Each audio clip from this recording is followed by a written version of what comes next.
You're now recording. Great. Welcome, everyone.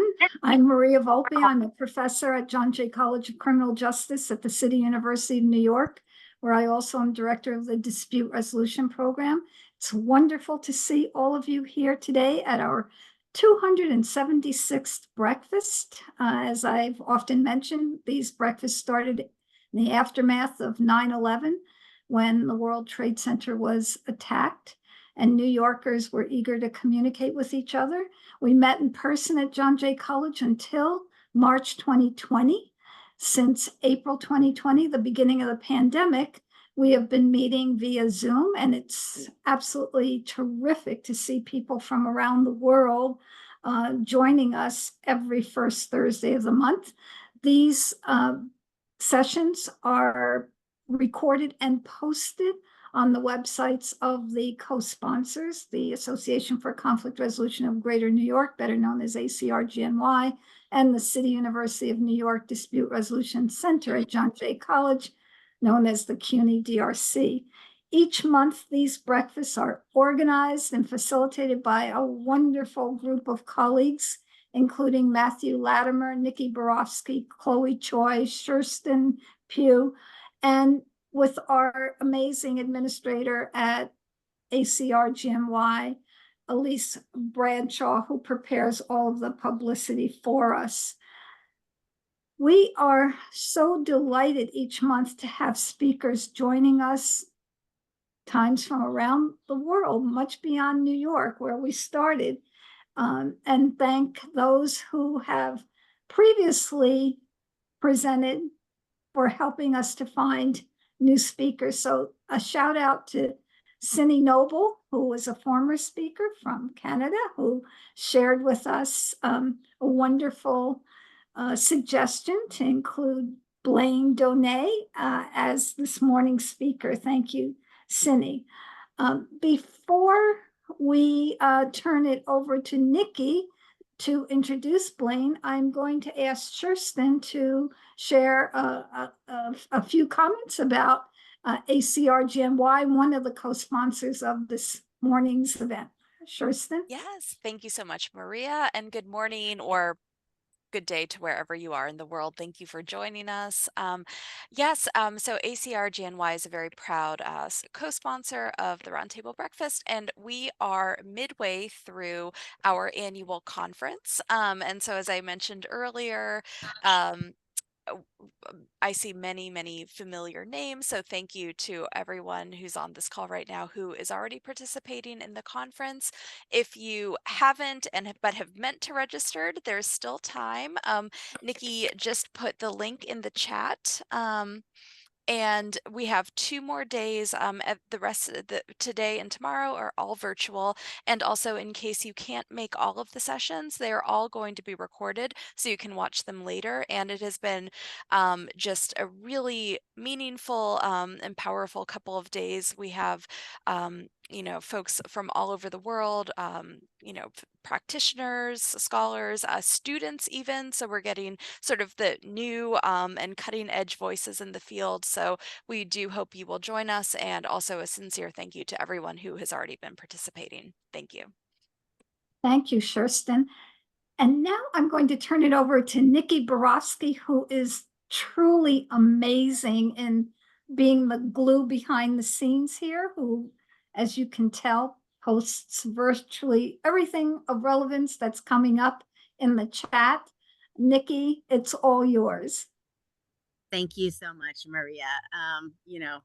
I suppose I get into a lot of sticky situations as glue, but that's our specialty of getting out of them. So good morning, good afternoon, good evening to everybody, and thank you for joining us at today's 276th Roundtable Breakfast. We have a truly remarkable speaker with us today who has made significant contributions on how we manage and resolve workplace conflicts.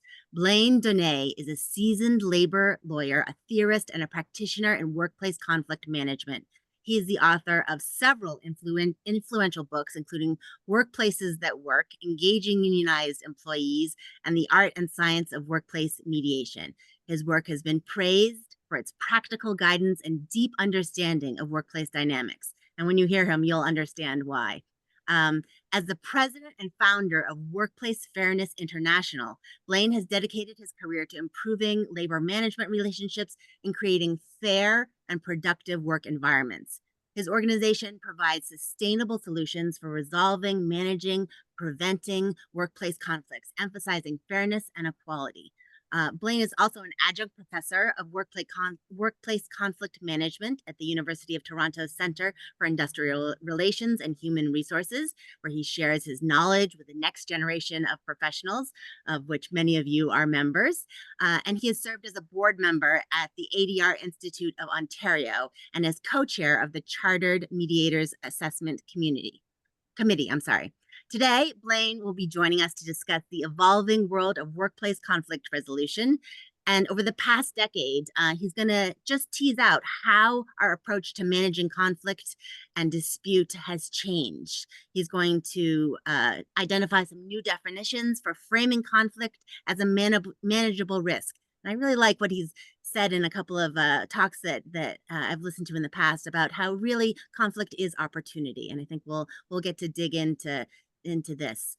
He's going to touch on the importance of trauma-informed approach and how effective conflict management can really enhance equity, diversity, and inclusion and belonging in all of our workplaces.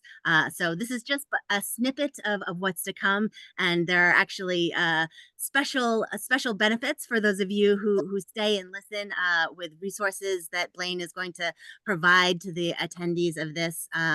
So I'm going to pass the microphone to Blaine without further ado and welcome you and thank you for speaking with us. Just as a technical note, we'd like to reserve questions and comments to the end of the presentation.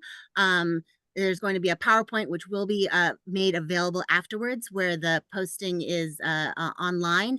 And so you can tap your notes and questions into the chat or hold off and ask them live at the end of the presentation. So Blaine, thank you so much. I've just touched on a very small sliver of your work, and I'm very excited to engage with your presentation next. The floor is yours. Thank you so much, Nikki, and thank you, Maria, for inviting me. And also, thank you so much, Cindy, for making the introduction. You've been in my corner all these years. I really appreciate it. So I thought I would start this discussion in a like manner that Maria has started the discussion about how this roundtable began in the first place. And as Maria described it, the roundtable was something that was developed out of adversity, out of extreme traumatic events, and the need to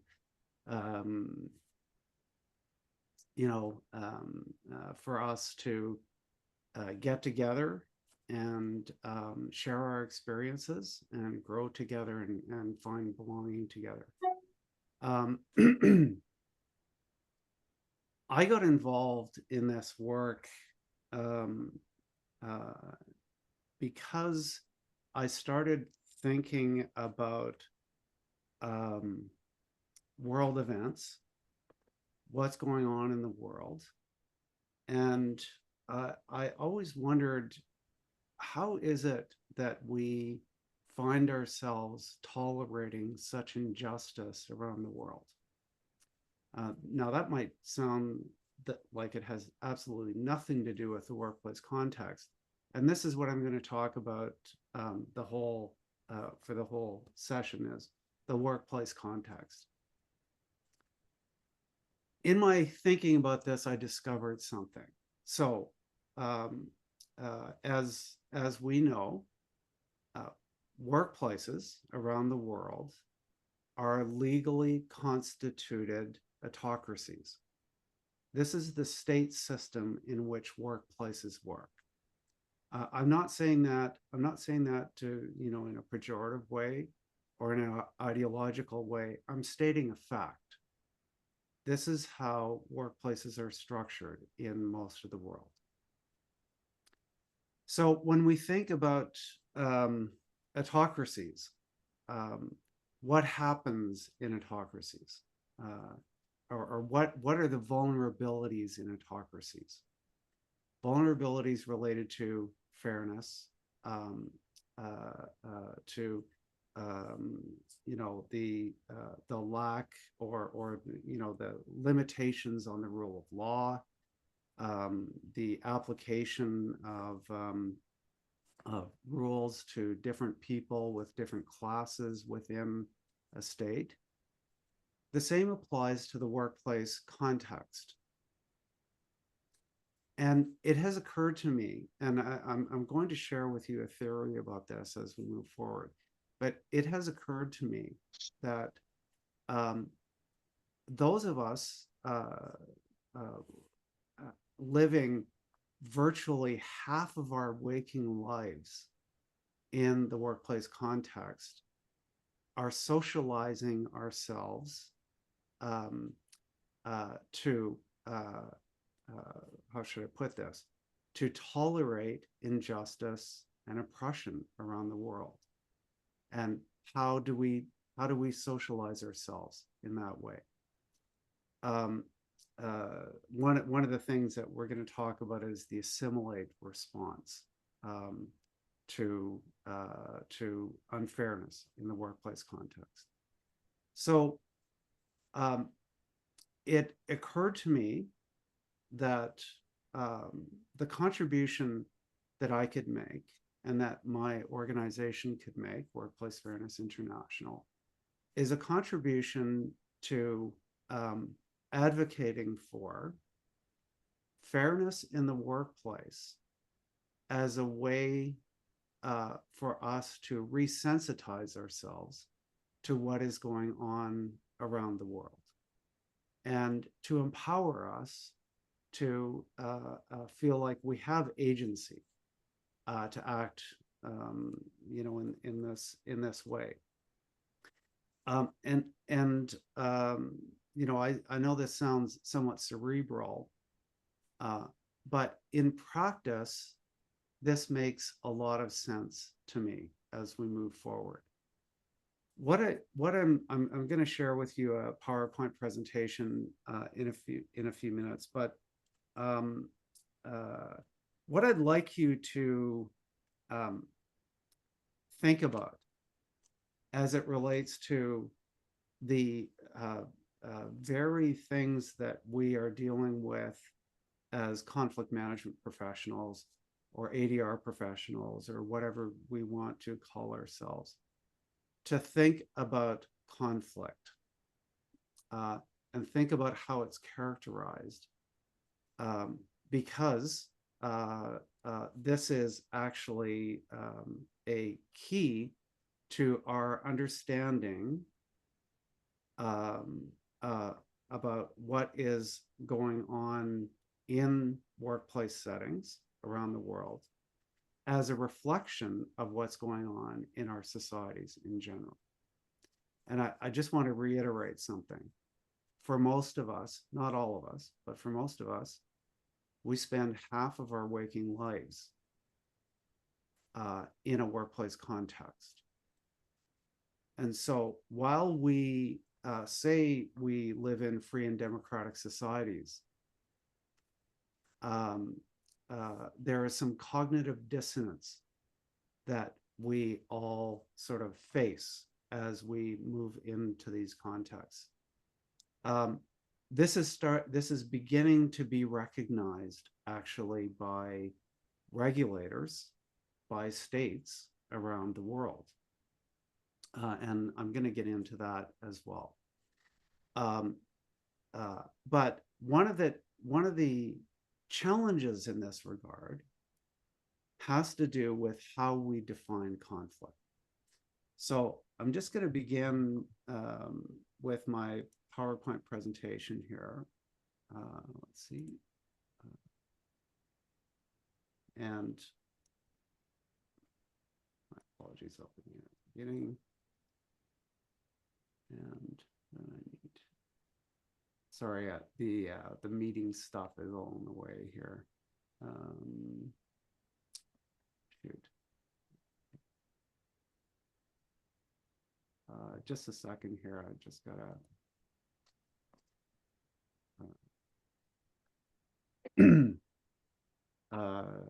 Okay, I'm just struggling a little bit with my PowerPoint presentation. Let me try this again. It would not be 2024 if we didn't have some technical difficulties. Boy,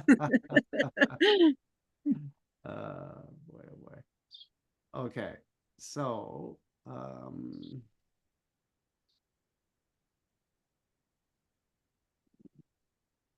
there we see the full presentation. yeah, And okay. If you could click on the hourglass on the bottom, there you go. It's Perfect. fine. Yeah. Yes, yeah, sorry about that. And I've titled this Our Evolving Understanding of Conflict. And what I'm going to introduce to you is a new paradigm for conflict management analysis in the workplace context. And I want to underline here that this is applicable to the workplace context. It might also be applicable, in a broader organizational context, but my familiarity with other areas of practice is somewhat limited. So I want to sort of qualify what I have to say about this in that sense. And let me begin with a proposition for all of you. The best managed conflict is conflict that never happened. And so we are going to see that somewhere along the road for, in the world of practice for conflict resolution, alternative dispute resolution, we haven't really grasped this concept very well. And I'll tell you what I mean by that. And so this is sort of what we're going to talk about. I've mixed a couple of things around here, but we're going to take a new look at conflict. We're going to have a look at the relationship between conflict, fairness, trust, and employee and organizational health. We're going to look at how workplace regulation internationally is starting to force us into a more proactive mode for managing conflict, or at least enable a more proactive mode for managing conflict. And I'm going to suggest to you that all conflict, each and every conflict that happens in the workplace context, is related to fairness. And if, to cut to the chase, if we get fairness right, we will have reduced the risk of conflict from arising in the first place, which is, the much more effective way of dealing with conflict. So I also want to explore how we measure the cost of conflict and unfairness in the workplace setting. And then we'll take it from there. So let's begin with our common understanding of conflict. And for those of you who've had your head in this is a visual representation of Abel, Felstiner, and Surratt's naming, blaming, and claiming. A pretty important article, foundational article, that much of our understanding of conflict is actually based on. This is an article that was written, I think, in the 1970s or so. And it's certainly an article that found its way into the materials of virtually every conflict management training course that I had ever seen.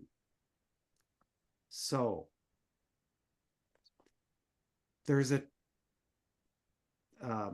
while Abel, Felsenstein, and Surratt have quite adroitly and correctly analyzed conflict, how it begins, and how it progresses, there is a challenge with the way this model has been interpreted that has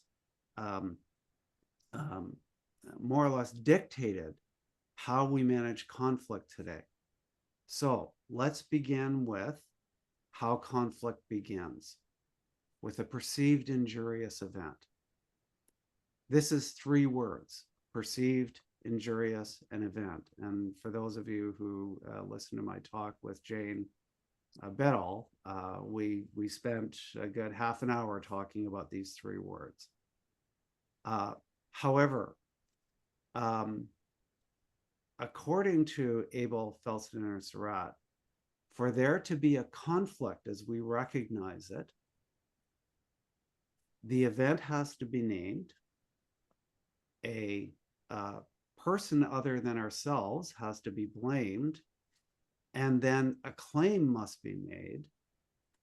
And you know, in our kind of thinking about how conflict works, or traditional thinking about how conflict works, that's still not a conflict until there's a rejection of the claim, or you know, and so there's actually something that we're fighting about. If you made a claim and the other person said, "Oh yeah, you're right," you know, away we go.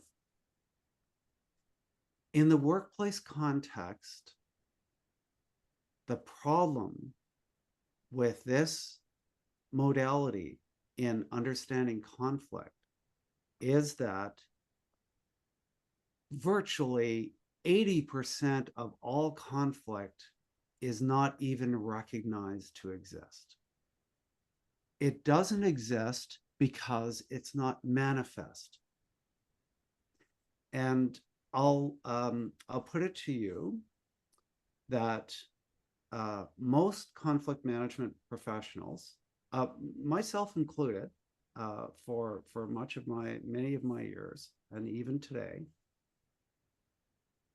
are engaged once conflict becomes manifest conflict. And before that state, it is not even recognized to exist. So we are in the practice, and I hope this doesn't sound offensive to anyone. We are in the practice of reacting to conflict. Now, some of us, perhaps most of us, and hopefully all of us, as we move forward, will, you know, recognize that the conflict just didn't begin 5 minutes before we got a call from a client.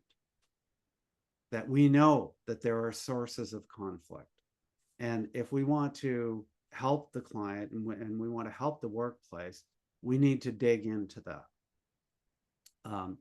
And that may have some proactive value for the future. Nevertheless, we don't start with a conflict until it has been escalated to a significant level in the organization where there's enough pain that they want somebody to come in and help. Now, there are internal conflict management practitioners, and conflict is also managed internally all over the place, even in ways that the organization doesn't even recognize, because they don't recognize one-party manifest conflict, or what we like to call silent conflict. So this is how conflict that is silent conflict will still have an impact on the organization and on the people involved in conflict. So you've heard of these these things, you know, the human psychology, what we're hardwired for. There are two essential things that we're hardwired for as it relates to conflict. The fight-flight response, which, you know, has now been complexified to fight, flight, freeze, and fawn. And our need as human beings, as social animals, for belonging and social identity. In the workplace context, these two things are critically important for us to understand how conflict works. And so keep these in mind as we move forward. I'm sure many of you have heard of attribution theory. And so essentially, attribution theory stands for the proposition that we tend to attribute the behaviors of others to their dispositions and our own behaviors to our circumstances. So, for example, Harvey and I are having, Harvey Newman and I, we're having a animated discussion, let's say. And I'm pointing my finger at Harvey, and I'm, you know, saying a bunch of unkind words toward Harvey because I had to get up at 6 o'clock in the morning for this seminar, and my Zoom wasn't working properly, and, you know, and my coffee machine wasn't working, and so on and so forth. Harvey, on the other hand, is saying some unkind words to me because Harvey's a jerk. This is how we process this, and where that leads to, you know, according to the theorists in attribution theory, is sort of three types of attribution errors or biases. The first one is to over attribute to dispositions and under attribute to circumstances. Now, that's an over attribution to dispositions of other people. We have all kinds of excuses for our own behavior. And, you know, to be fair, this is not necessarily just excuses. We understand the circumstances which has led to our reactions to things. We don't know the circumstances that have led to the reactions of others. And so the mind cannot abide by a gap in knowledge. So what the mind does is makes it up. It's got to be because Harvey's a jerk that he's doing this.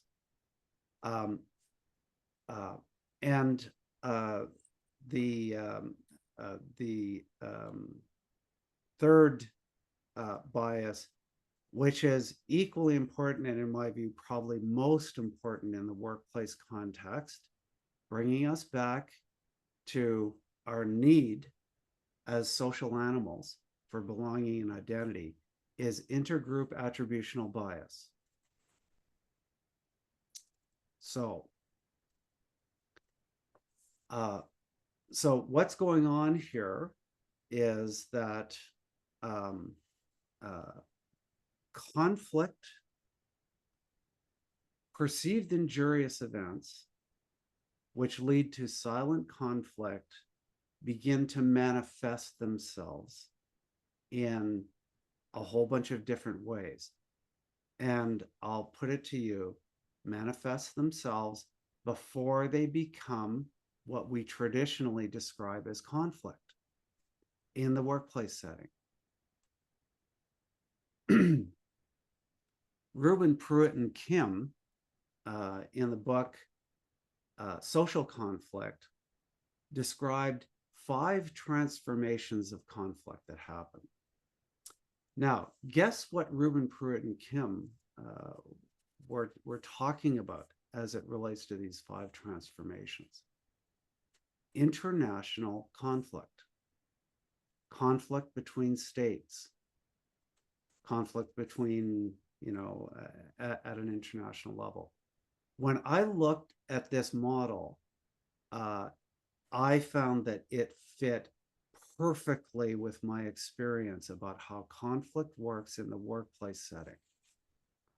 So let's take an example of this, and I'm just going to pick on some people. Those of you who decided to leave your cameras on get picked on. So we all work in an open office environment, like all 200 of us that are here, and we all work in the same floor. And there's a kitchen that's provided for us on the floor. A nice employer provides us with a kitchen. The kitchen has a traditional sink and fridge for people to put their lunches in, but it also has a coffee pot. And 5 years ago, they used the Keurig machines. So, that was all great. Everybody gleefully contributed to the Texas-sized whirlpool of plastic in the Pacific Ocean by engaging with the Keurig machine. However, it was decided that maybe we need to go back to the old-fashioned way of doing this. So a more traditional coffee machine was put in, the flask, the glass flask with the filter, and you put the grinds in and so on and so forth. And there's a list beside this coffee pot now. Excuse me. On this list has everybody's name on it. Perhaps not all 200 names. It would be a pretty, you'd be changing the coffee pot maybe once every year or so, but well, let's say.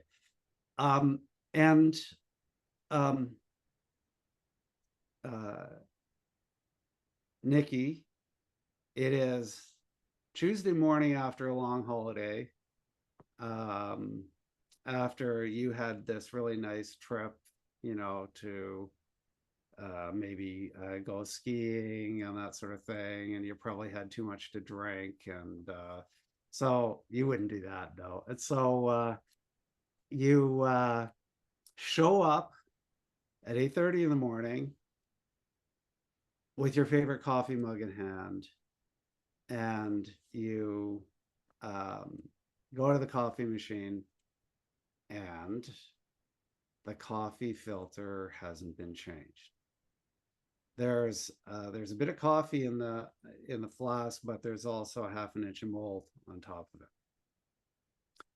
And you look at this list, and Harvey's name is at the top of the list.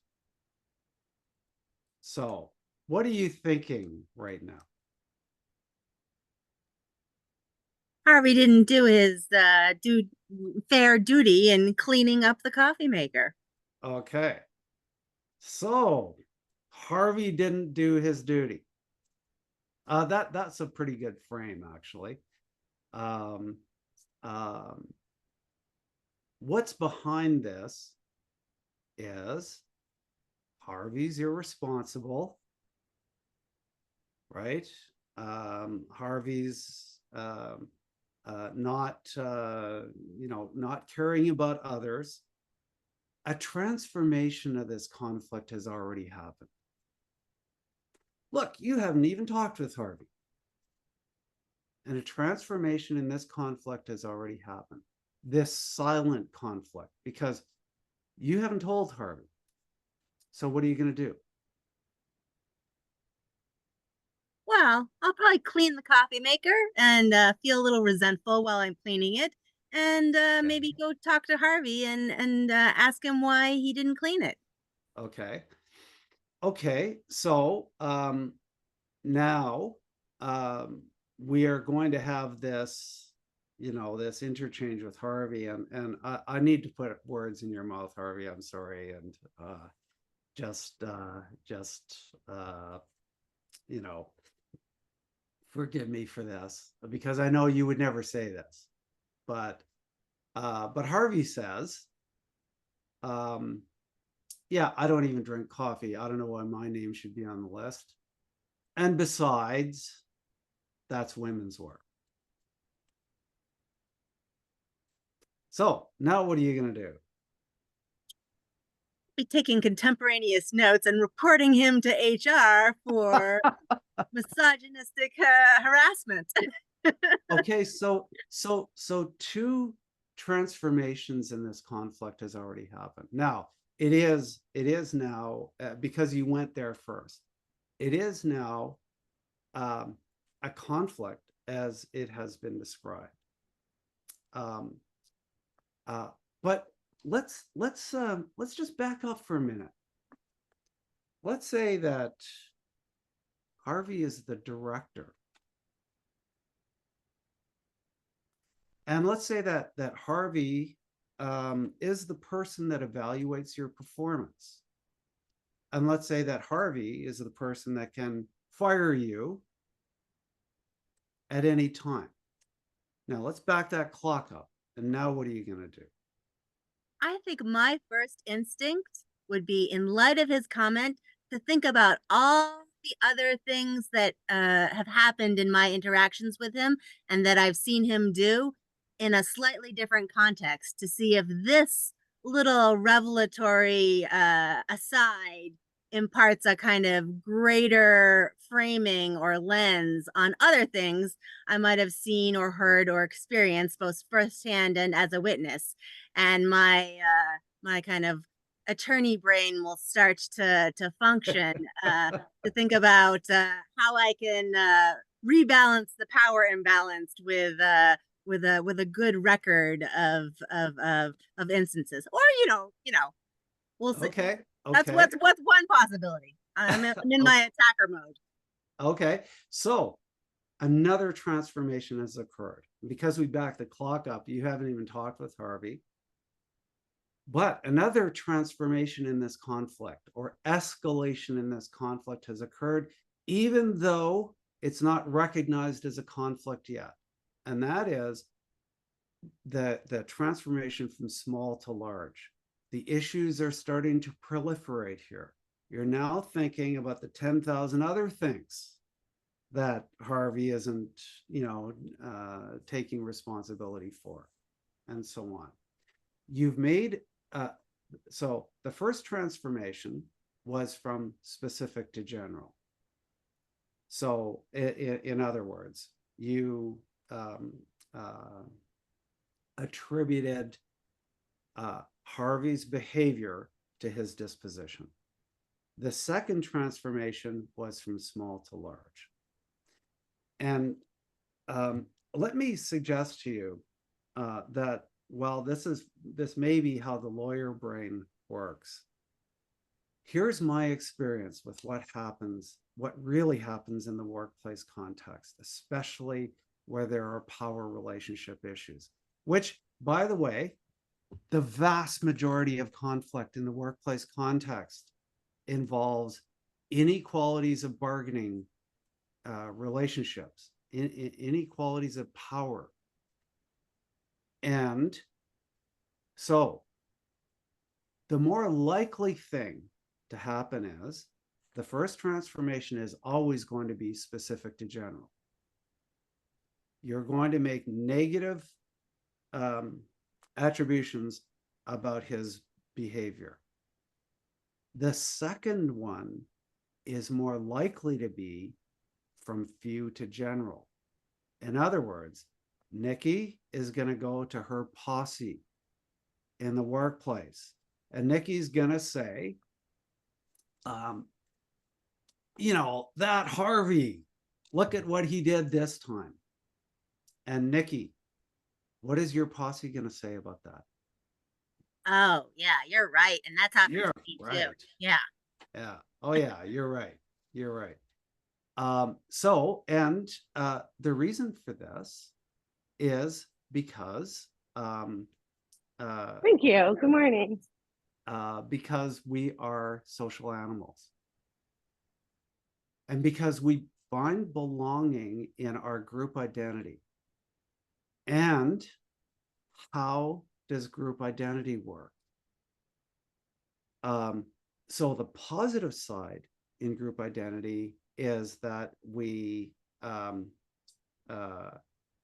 find belonging in what is similar between us. So you'll find that groups oscillate around issues or backgrounds or, you know, philosophies, that sort of thing. But the negative side is group attributional bias. How do we define ourselves in a group? By contradistinction with other groups. The Nikki group has these characteristics. Obviously, the Harvey group is just like Harvey. Irresponsible bunch of people who don't care about anybody else. That's the Harvey group. We haven't had a conflict yet. We haven't had a conflict, even though everybody, or, you know, maybe half the people on this floor are already involved in this non-conflict, right? Why? What is the main reason why conflict is not articulated to become two-party manifest conflict? What is the main reason in the workplace setting? It's power relationships. So, has anybody heard of being a group player? You know, you're a team player, so on. Okay, so how do I put this? Being a team player is proceduralized internalization of conflict. It is proceduralized. You can't be both a team player and be involved in two-party manifest conflict all the time. And so,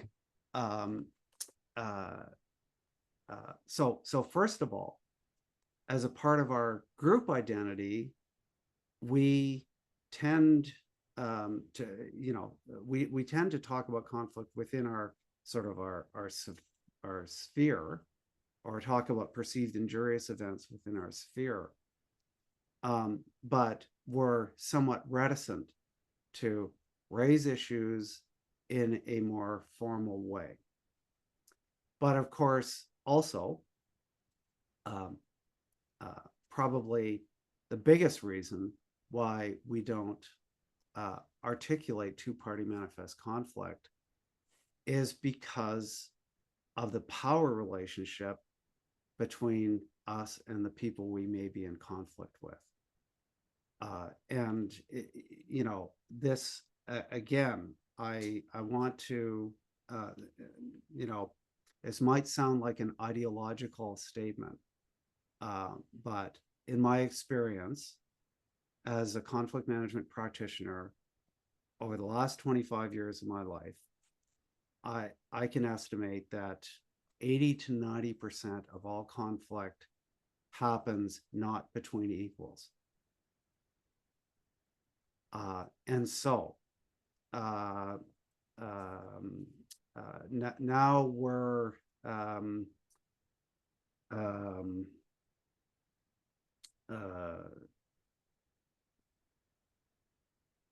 entering into the realm of psychological safety. So I've talked with leaders who have said, conflict? We don't have any conflict in our workplace. There's no conflict. And why would that be the case? Because everybody's afraid to tell the leader that there's conflict in the workplace. So the main point about this is that conflict happens, and the most dangerous conflict, in my view, is silent conflict. It's most dangerous, one, because it can't be managed reactively, because you don't know if it exists. But second, because of the reasons why it's silent. It is pointing to a fundamental problem in the workplace context. The unequal power relationships and its impact on how we seek fairness in our lives at work, and literally half of our waking lives. What we do instead is tolerate unfairness. That's what we do. And so if that's the case, where does that lead us to? And I'm just going to share with you what happens in a circumstance or in a culture of unfairness in the workplace setting. This is a theory that we have developed based upon, partly upon our research into 200 workplaces in Canada, over 200 workplaces, that led to a book called the WFI White Paper on Conflict Management in Canada, Workplace Conflict Management in Canada, which we're going to provide to you if you want as a complimentary ebook.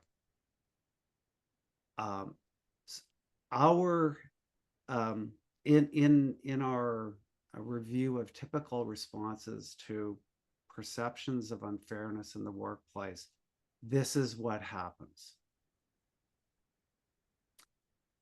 Individual responses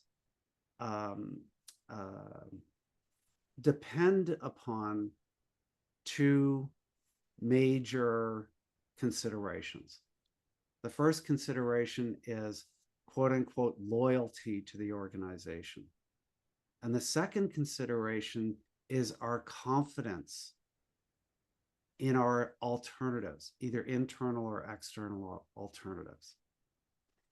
And so how this plays itself out is that we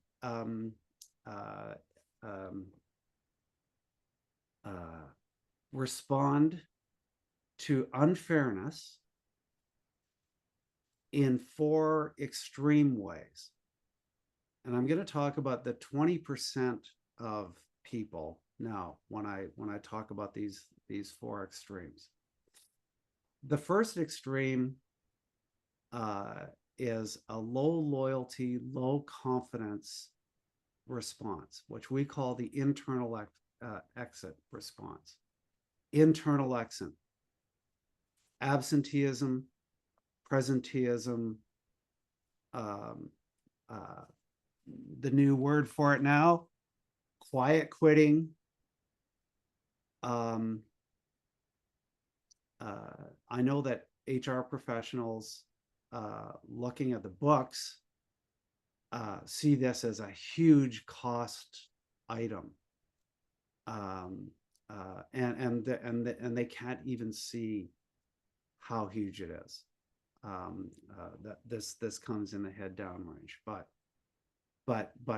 there's obvious quantifiable huge costs here for the organization. The cost of sick leave related to stress, related to unfairness, disability related to stress, related to unfairness, people not engaging at all in their work, etc. The leave response: high confidence, low loyalty. I don't like it here, I'm out of here. So who are the people who leave? The people with the options. Who are they? Usually the best performers. There's a new term for this now as well: the Great Resignation. So in 2007, the Level Playing Field Institute in the United States conducted a survey of 14,000 professionals. And they estimated on this, using, social science, they estimated that every year, 2 million professionals leave their job for one reason only: unfairness. So instead of mediation, instead of investigation, instead of whatever else it is that is trying to be used for managing conflict, professionals are just getting out. Conflict management is not working for them. Traditional ideas of conflict management is not working for them. At the cost, by the way, of $37 billion a year to the organizations that have experienced this. And obviously there are some organizations that are pretty bad. I'm not sure if anybody remembers Enron, but this accounted for thousands of people jumping from a sinking ship that was built almost entirely upon proceduralized unfairness. They had a great succession planning and performance management process. It's called the rank and yank model. They'd rank all of their employees, and every year they'd fire the bottom 20%.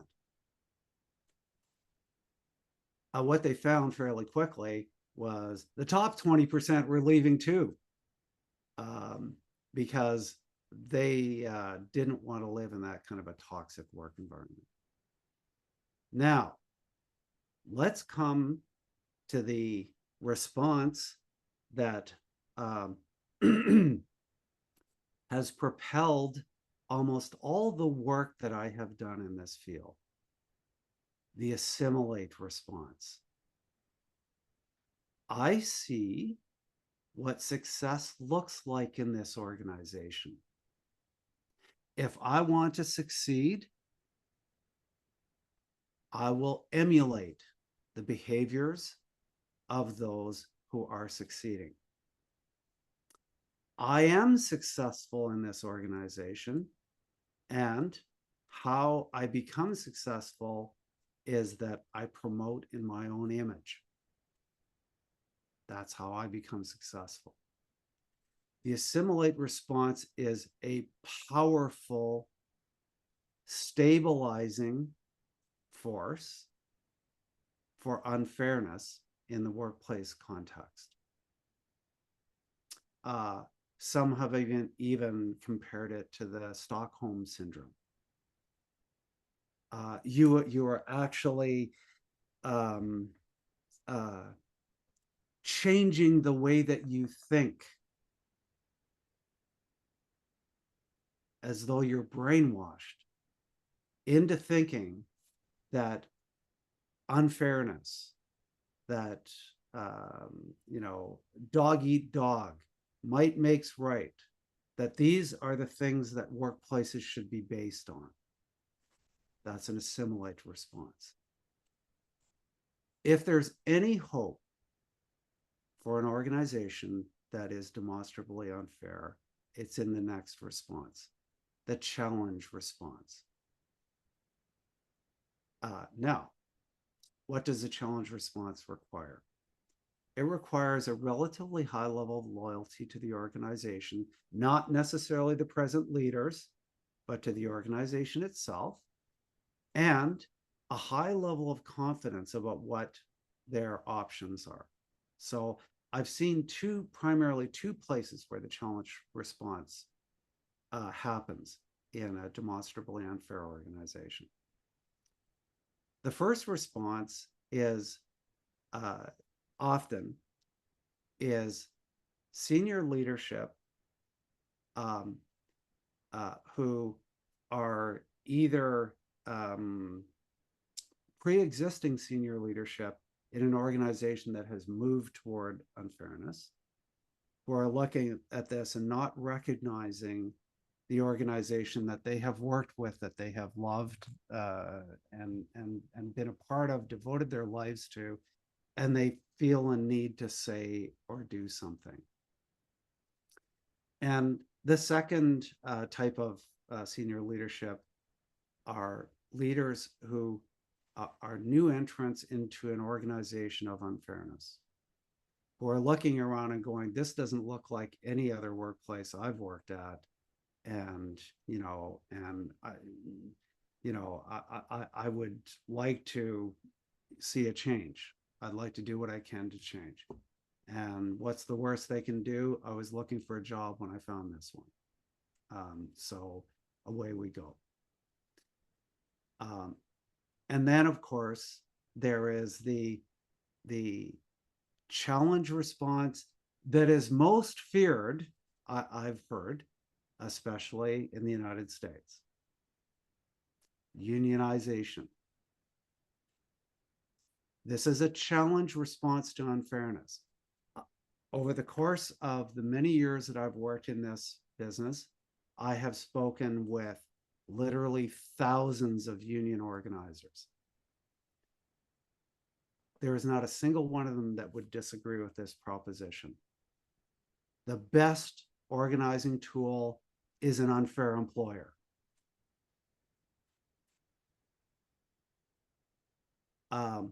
Employees, this again is the experience of union organizers, will say that employees don't organize for the purpose primarily of wage increases. They organize primarily for the purpose of achieving some fairness in the way that they're treated. Wage increases are an inevitable result of organizing because it increases bargaining power. But that's not the primary reason. The primary reason is the challenge response. People are looking around at how other people are treated and they're mortified by it. And so they try to do something. They try to stick their necks out. And by the way, on the topic of sticking one's neck out in an unfair organization, often what happens is, you are about a foot shorter by the time you're done. And so you're looking for another job somewhere else. So let's now put this together. We feel treated unfairly. This creates a perceived injurious event. The conflict, the silent conflict, transforms in all these very many different ways. And the less fair the organization is, the more likely that it will transform while remaining, quote unquote, silent conflict and not even recognized as conflict. This happens because negative attributions are made, and also because of psychological safety issues, the fear of raising issues. And then there's an organizational response.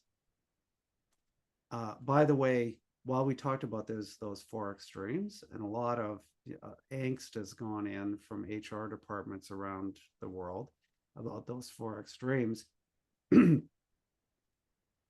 it's not at the extreme that the biggest problem occurs. It's in the 80% of the middle, the head down range. I'm going to go into work, I'm going to do my job, but I'm not going to devote any of my discretionary time, effort, energy, or creativity to the success of this workplace. That's the nail on the coffin for workplaces that want to remain competitive.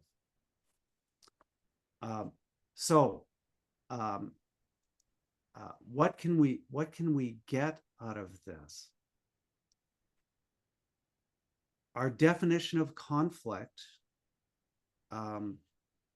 if we want to deal with silent conflict, if we want to deal with conflict, especially that remains silent because of unfairness, we have to look at conflict in a different way. So here's the traditional way of looking at conflict management systems. Now, note, this is Uri Breton Goldberg, Getting Disputes Resolved. A very respectable, well thought out book written in the 1980s. With a lot of wisdom. One of the pieces of wisdom is that the most effective way of dealing with conflict is to focus on interests, on people's interests. That distressed organizations focus on power. Power is what creates a lack of psychological safety. Nobody wants to raise an issue if this is going to be managed somehow through the use of power, unless they're in a powerful position, because you don't need to justify yourself if you're in a powerful position. And even rights are problematic because there has to be a specific right that's associated with it. And the way we deal with rights in a conflict management perspective, the way we deal with rights is typically on the adversarial side.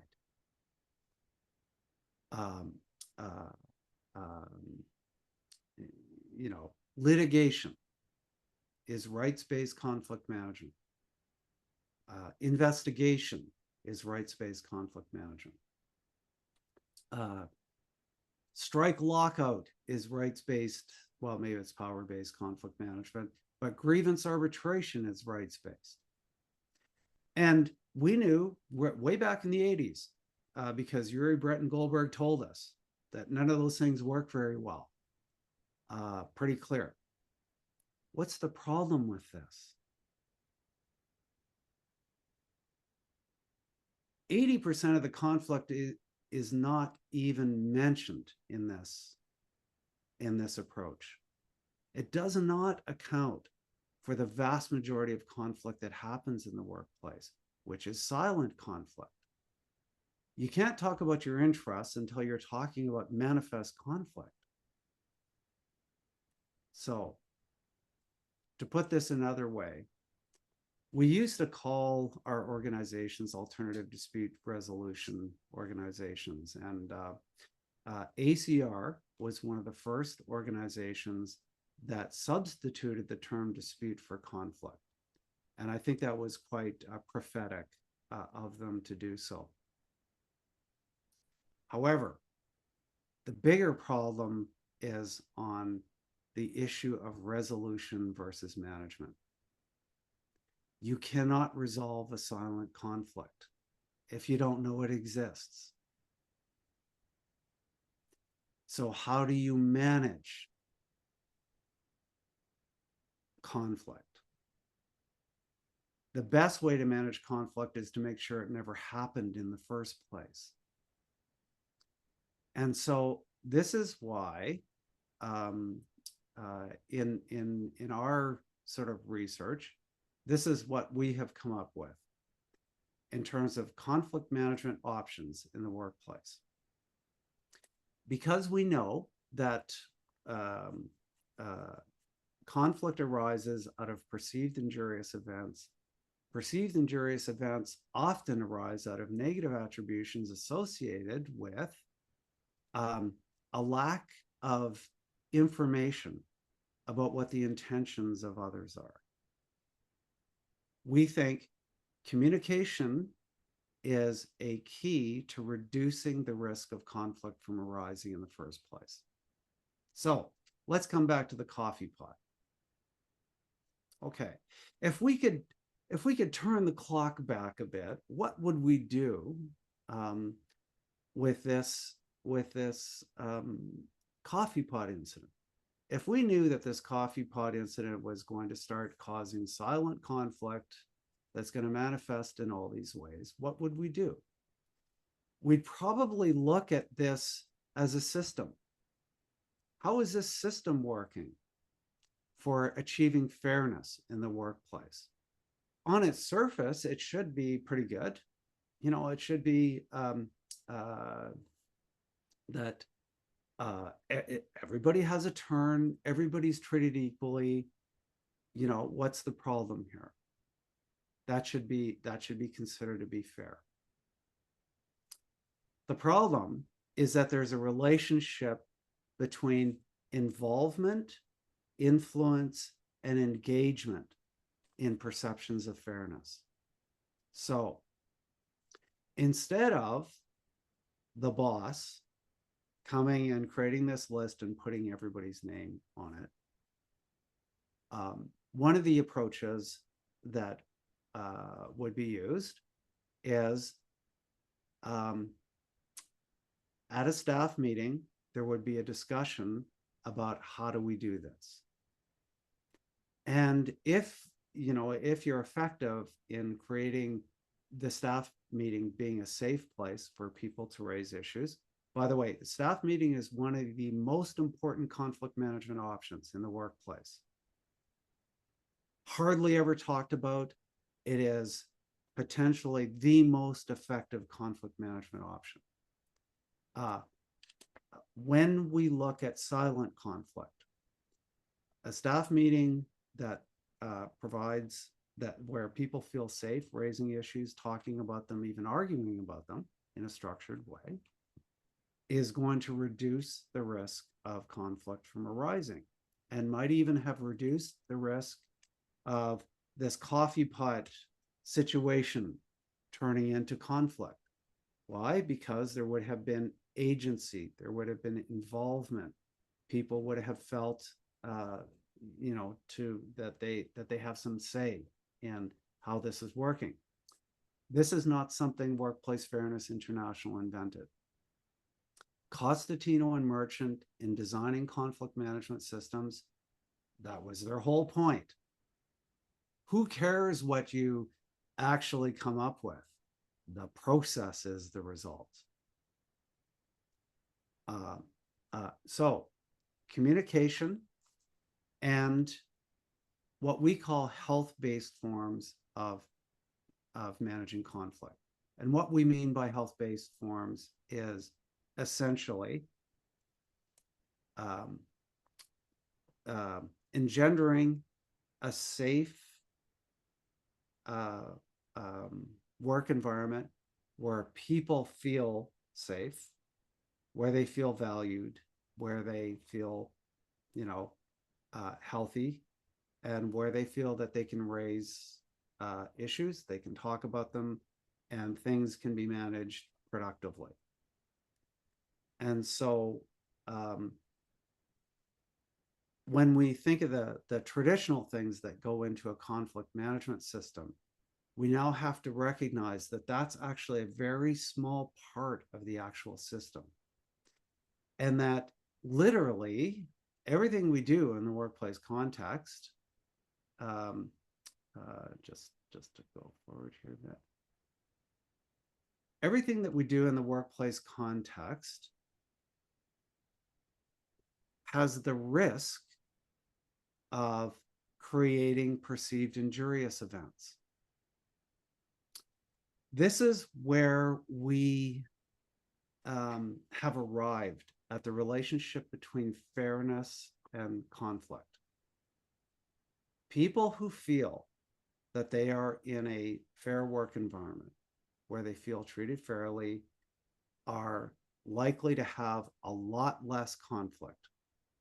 When we talk about what fairness actually means, they're likely to have a lot less conflict. There'll be a lot fewer perceived injurious events.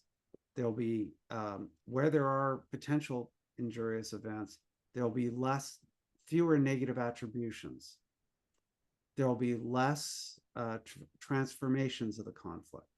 They'll feel more empowered to deal with things early, perhaps through self-help, because they're empowered to do so. What does fairness actually require? We say it requires three things: communication, collaboration, and what we call proactivity, or being proactive. These are the three principles that we say need to be applied to all business process to achieve the outcomes that organizations say they desire. So let's play this out. Change management, for example. What is the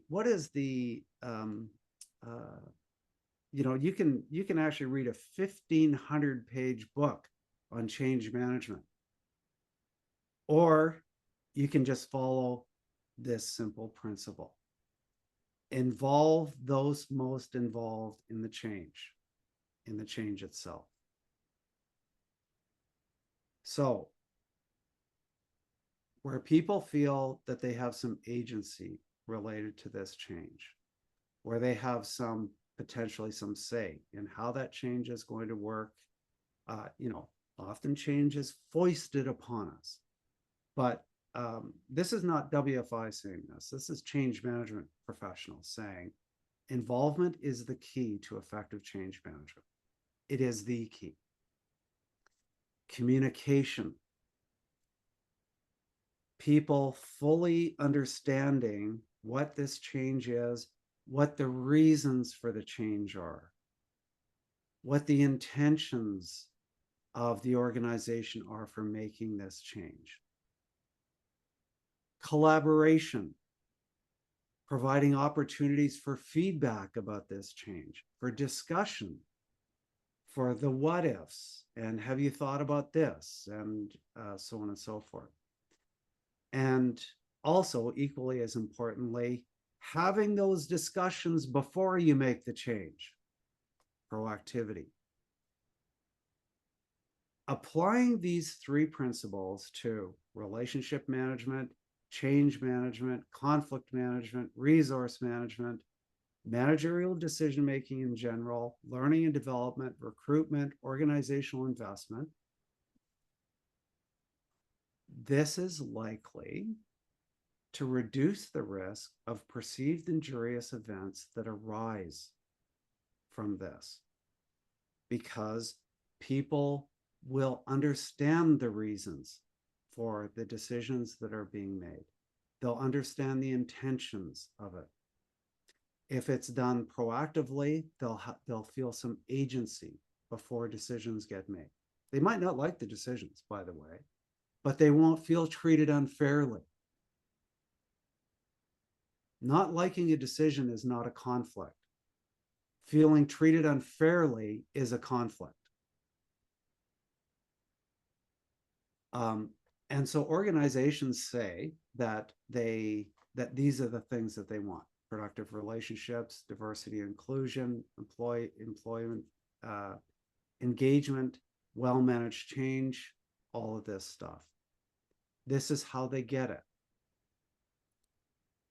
So I hope what you can see about this is that conflict management is intricately bound with all the process that goes on in the workplace context.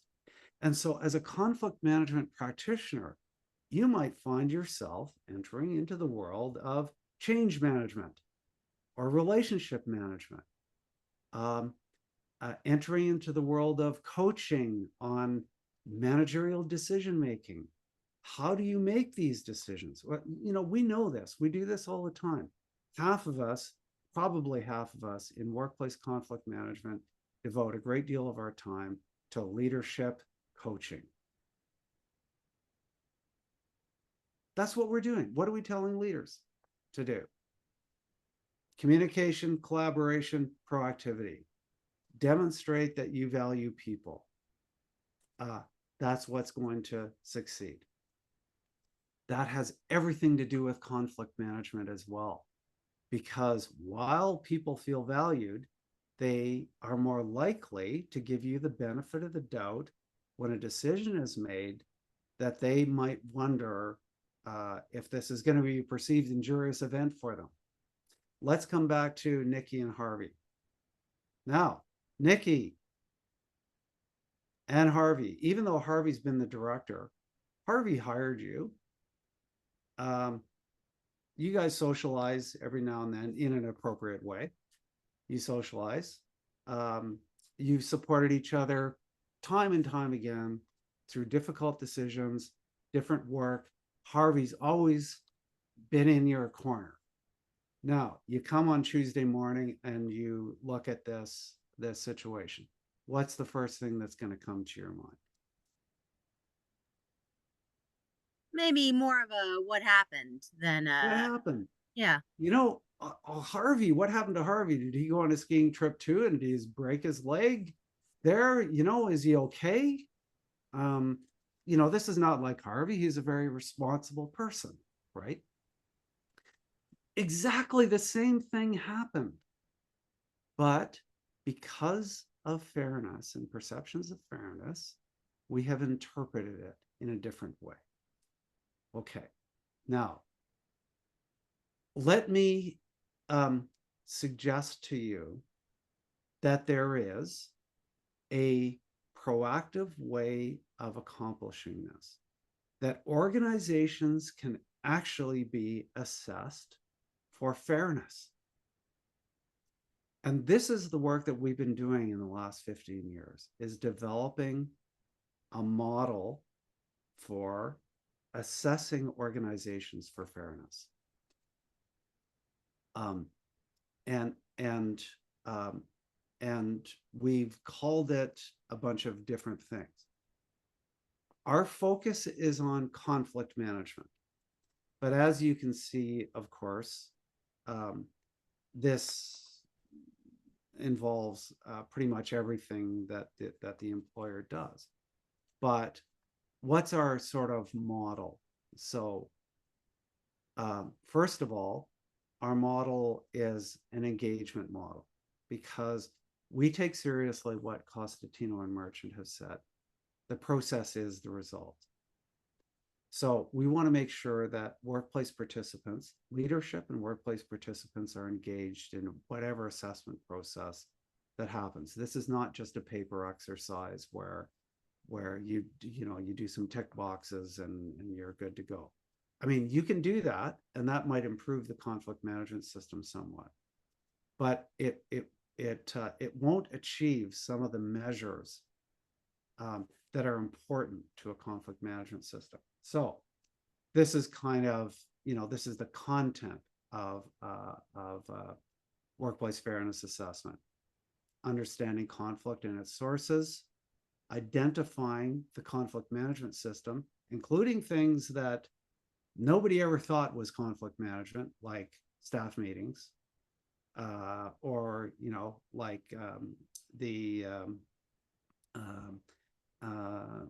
annual holiday dinner that helps humanize relationships, so on and so forth. These are also conflict management, or effective leadership, whatever else. Evaluating the system, improving the system, and monitoring it. So back I don't know, maybe, and Rita, I notice you you signed on here, and it's great to see you again, Rita Callahan.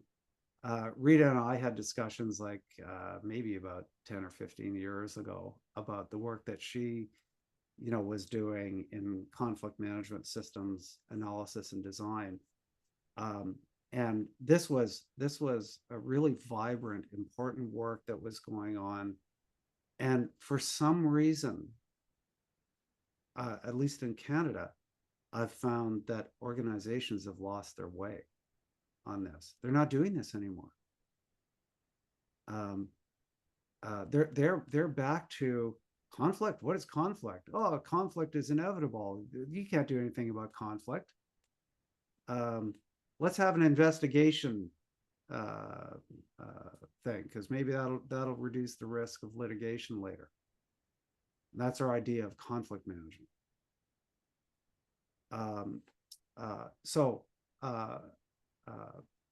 But the one thing that we always wanted to add to this, that Cosentino and Merchant and others, Lipsky and Sieber in Emerging Trends in Conflict Management had alluded to but hadn't proceduralized, is the process, making sure that the process of assessing for fairness in the workplace actually produce the result of fairness in the workplace. And this is where we have come up with measures for a system that seeks to account for that. And you notice that we've got sort of 4 quadrants of measurement for conflict, for strength in a conflict management or a fairness system: justice, efficiency, engagement, and resource efficiency. There's no surprises about any of these measures. They've been kicking around for a long time. Justice measures come from the quote unquote due process movement, which was a movement in the 1950s where employers were trying to find ways of defeating union organizing drives. And so they came up with these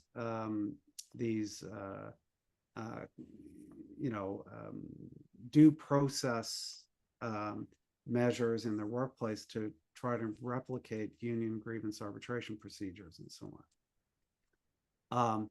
The measure, there's nothing wrong with the measures themselves, of course. The measures help us with achieving fairness. The efficiency model, actually, much of this comes from the Harvard approach, with a focus on having a focus on interests and making sure that there's alternatives, thinking about cost, and so on. We've added a few things like, education, because of our understanding of conflict and how that works.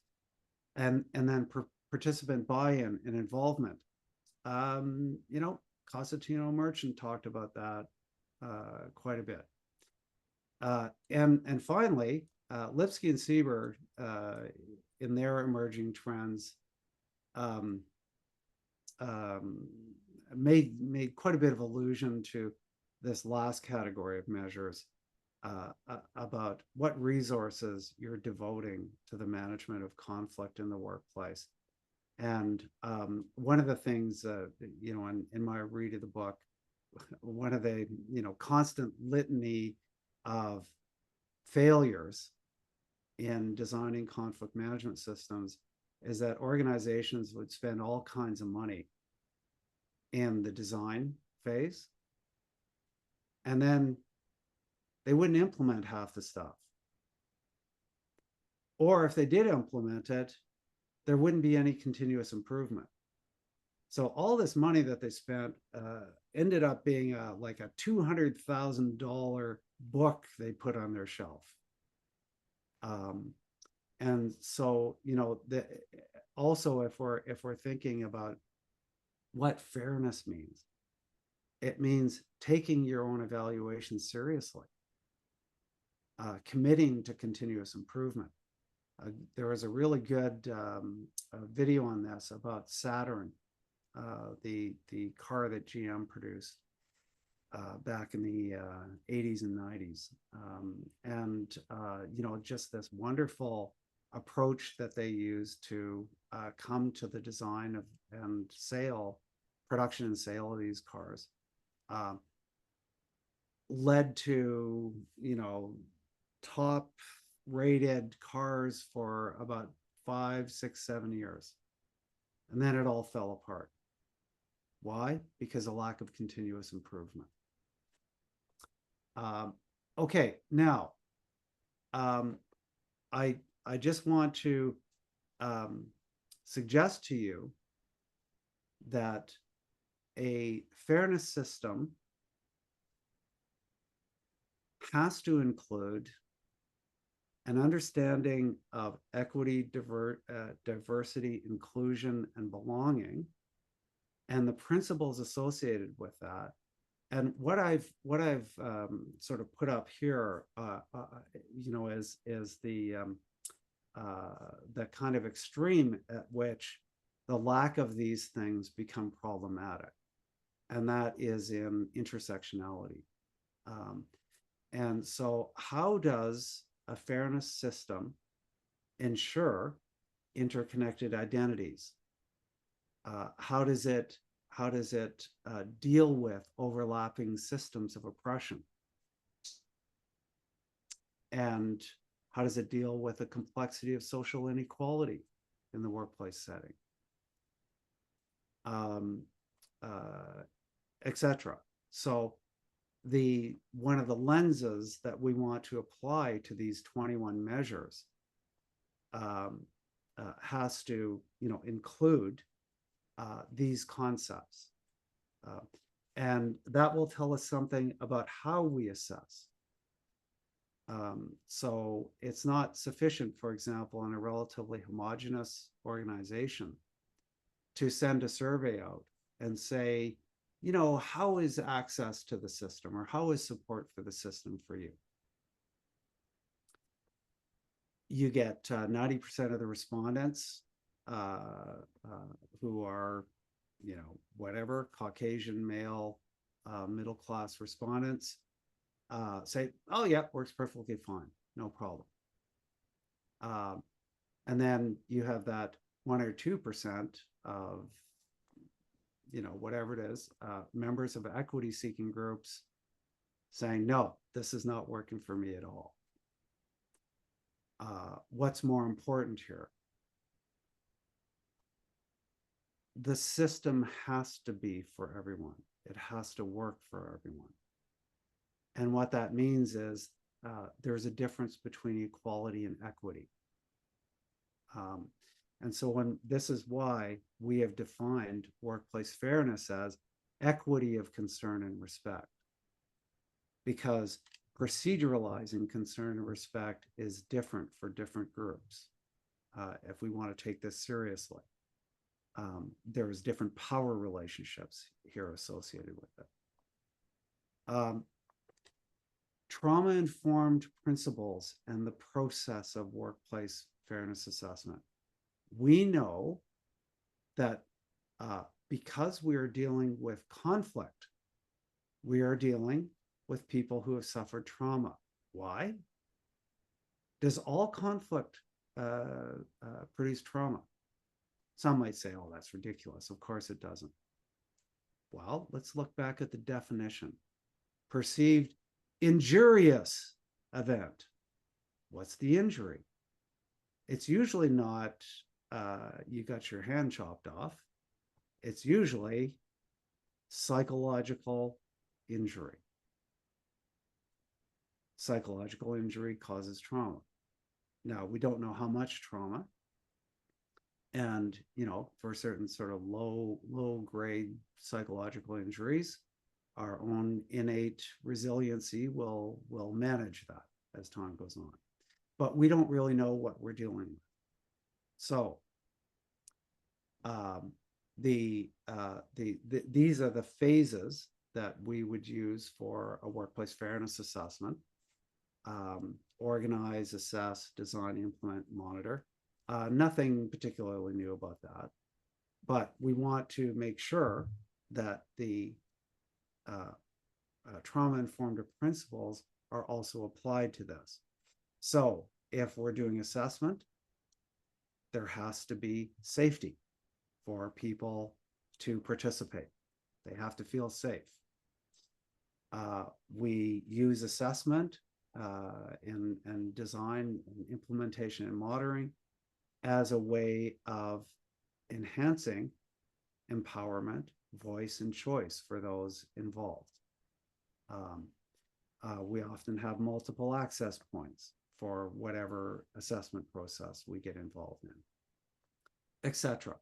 And so this is, again, anytime we deal with conflict, we must consider a trauma-informed approach, whether it's in design, whether it's in doing a workplace restoration, doing mediation, doing coaching, doing investigation,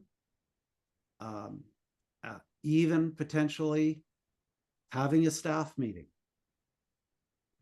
These 6 principles are important to consider because not only are they trauma-informed principles in a way of helping to manage trauma, but they are coincidentally also principles that improve loyalty, morale, belonging, inclusion, etc. Okay, so in Canada, we have produced this voluntary standard for organizations called the National Standard on Psychological Health and Safety. And this, it was done in 2013. And essentially what the framers of the standard, and this is done in by the National Standards Association in cooperation with the Mental Health Commission of Canada. What they determined is that there are 13 psychosocial risk factors. So these are risks. These are areas where there may be risks of psychological harm. And you can see the categories: organizational culture. A negative, unfair organizational culture can produce psychological harm. The lack of civility and respect can produce psychological harm. The lack of growth and development, the lack of rewards and recognition can actually produce psychological harm. Workload management, psychological protection, physical safety, psychological demands, clear leadership and expectations, support, involvement and influence, and engagement. We would like to boil all of these 13 psychosocial risk factors down to one thing: fairness. Why do they produce psychological harm? Why does a lack of reward and recognition produce psychological harm? Because people feel treated unfairly. That's why. And by the way, jump in just quickly in fairness to everybody who's participating. Usually at the 10 o'clock point Eastern time, 10?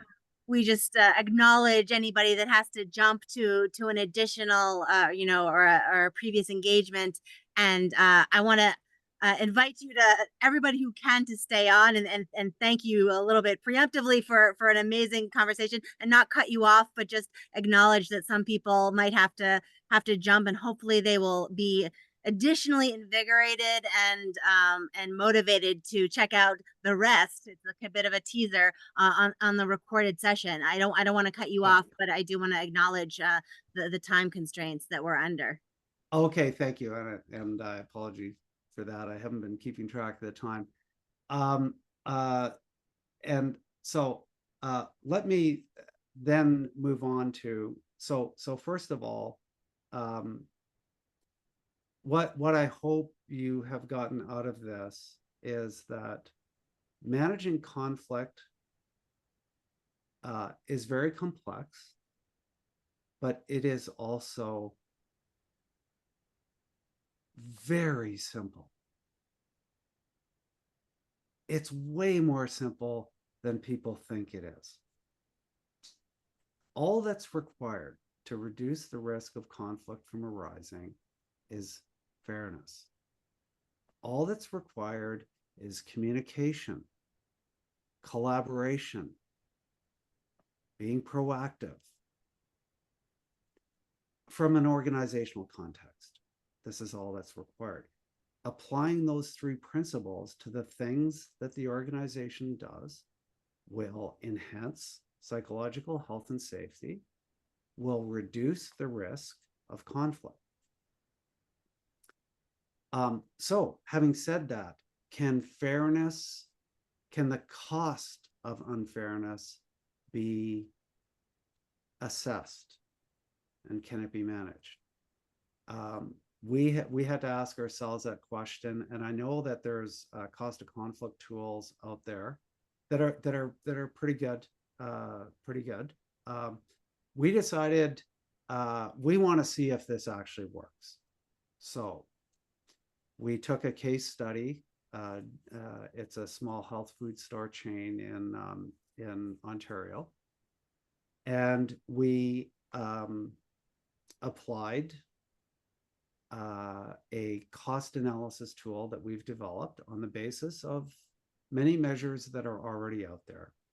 And this is what we have come up with. There are direct costs to conflict and unfairness. Whoops. These are the costs that people usually talk about when they talk about costs. The legal costs. Oh, like lawsuits. I know, especially in the United States, lawsuits are a much bigger thing than in Canada, but Canada has its equivalent because there's a much higher percentage of Canadian workplaces that are unionized. Arbitrations cost on average $10,000 a day per side for an arbitration. There are many organizations that spend millions of dollars on arbitration budgets. Just like I know in the United States, there's many organizations that spend millions of dollars on what are essentially employment-related conflicts that have, progressed to this stage. Health costs. These are not measured often in the workplace context, although it's starting to become more prominent as our regulators are starting to recognize stress, for example, as a compensable injury in the workplace context. Now, figures are starting to appear. Employee turnover. Everybody knows that there's a cost to employee turnover. Different people, different organizations have different calculations for that, but it's usually fairly high, especially at the professional level. One estimate is that the cost of employee turnover is anywhere from 6 months to a year of that employee's salary. Well, if you're paying somebody $100,000, and this is the 30th employee that you've lost for some reason, now we're talking about millions of dollars. Sabotage, theft, and damage are usually quite quantifiable. That's why people aren't given working notice when they're terminated. They're basically shoved out the door. Security shows up and they get shoved out the door. The cost of restructuring. I don't know how many employers, instead of actually dealing with conflict, just try to restructure their way out of it. people aren't getting along. Well, let's split them up and move them somewhere else so that they can inflict their problems on everybody else. Time costs are not well understood. There's estimates about time costs. The cost for managers in dealing with conflict, the cost for HR in dealing with conflict, and the lost time of employees dealing with conflict. And you'll see when we look at this example that there's also a health cost related to the employees that we tried to calculate. And then there's more like indirect costs, productivity and reputational cost. Productivity is a huge cost for organizations. In fact, a whole discipline back in the 1990s, a whole discipline was built around lost productivity. It was called the engagement movement, employee engagement. That was about one thing and one thing only: productivity. People spend every year, they spend $100,000 on an employee engagement survey, and then of course put the results on the shelf, right? Why? Because they know that productivity costs are high, and they want to at least pretend that they're doing something about it. So this is what happens. Our process for this tool is a fairly standard process. Again, data gathering, assessment, analysis, and reporting. I won't get into too much detail there. This is the case study we use, which was Joanne's place. Non-unionized employer, had about 100 staff. Their challenges were lots of employee turnover, reports of dissatisfaction, and we found as we started to get into it that there were problems at the executive level with the organization. It was an organization that was a victim of its own success. It had grown from a small family-run business into this business with 100 people. So, they had to make a lot of changes.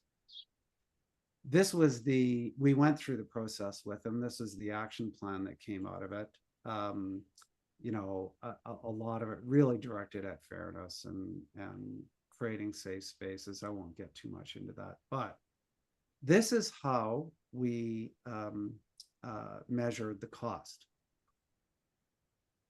We had before and after employee manager surveys. So in other words, we surveyed employees and managers. We asked them, how much time do you spend on unproductive conflict at work? How much time do you spend at home? Then we did a calculation on the basis of, the average hourly rate for these employees, and they weren't highly paid employees. It's a retail wholesale chain, right?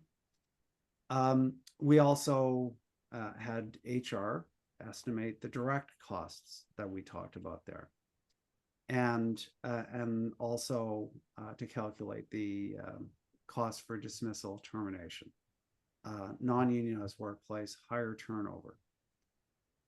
So, they were actually a fairly well-functioning organization. They estimated the cost to be about $145,000.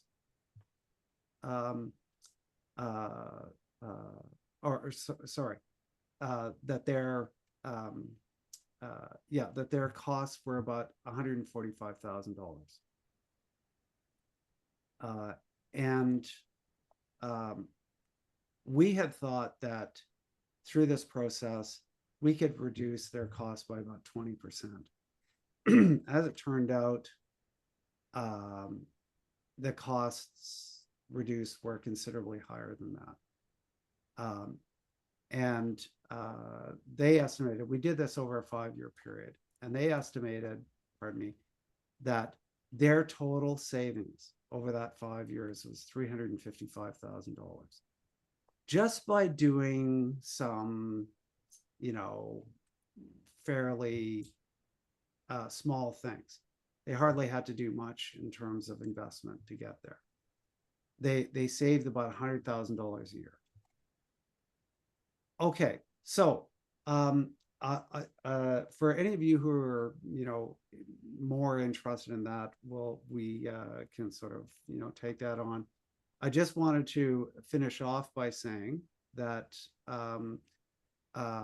to, invite you to consider having a look at our e-learning, which covers a whole bunch of this, how to do a workplace fairness assessment. And we're also offering live training, which is coming up in July with